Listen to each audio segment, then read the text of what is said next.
So this video just explains the modifications to the little interceptor gadget which we've been using for the voltage hacking, so that the CRZ will accept my higher voltage 144 volt pack. As I said, this is quite a flexible device, so I've modified this printed circuit board and added a few more bits and pieces to it.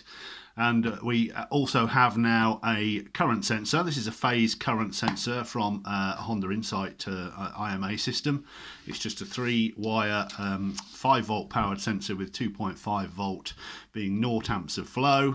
Anything above 2.5 might be assist, and anything below 2.5 might be regeneration. All you do is you put the cable through the hole in the middle there. So that's easy. I don't need to physically connect that to the high voltage wires. So that's what I'm going to use to feed this device. If you remember, I was talking about the CRZ, or sort of PPP, peak power point boost.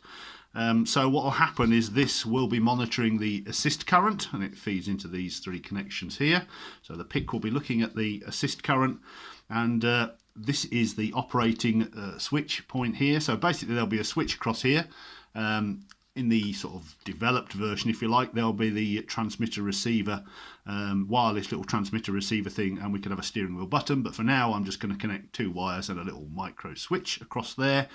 So when I press the switch, what will happen is that the PIC will say, okay, he wants maximum power, and he wants me to fool the voltage down to the magic peak power point voltage, which, as I've mentioned before, is about 1 volt per cell under heavy load. So that's 84 volts for the CRZ 84 cell setup.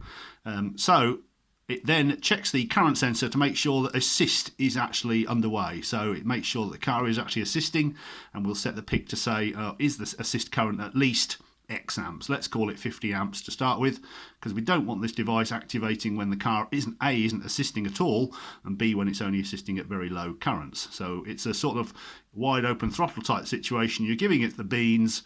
The current sensor, you activate the switch, the current sensor says, oh yes, we're over 50 amps. The PIC says, are we over 50 amps? It says yes, and then it activates this output here, and that brings into play the high voltage opto isolator on this part of the circuit here, which basically drops down the voltage taps using the Zener diode to match the 84 volts which this is going to send out to the MCM.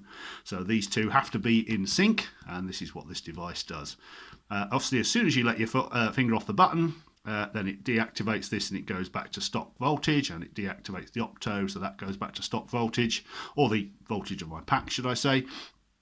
And if the current goes below 50 amps, it will also deactivate. It has a bit of sort of self-hysteresis, because when you activate it, if you imagine you activate this, you press the button, it's over 50 amps, it activates these 2 devices here, and basically then the current ramps up. So the current is now higher than it would be normally. So even if you let your foot off the assist slightly, the device will still stay engaged until it actually drops below detected 50 amps. This is a real current value here, not a faked one. So that's where we are. So that's what I've been working on today. I've still got to do this little bit of the circuit here. I haven't done that bit yet, but I've done all the other bits. And I've written the software for this, upgraded the software. As you saw, I put the Yuntech meter in today. That's great. I've actually been seeing, I saw a peak of 110 amps today, 135 volts. So you can work that out. That's over 14 kilowatts, I think. So certainly getting very near the magic 15 kilowatts, which was the first stage. But this will probably increase it at least by a couple of kilowatts, I would think. But we'll see when this gets tested in the car, hopefully tomorrow, weather permitting. That's where we are.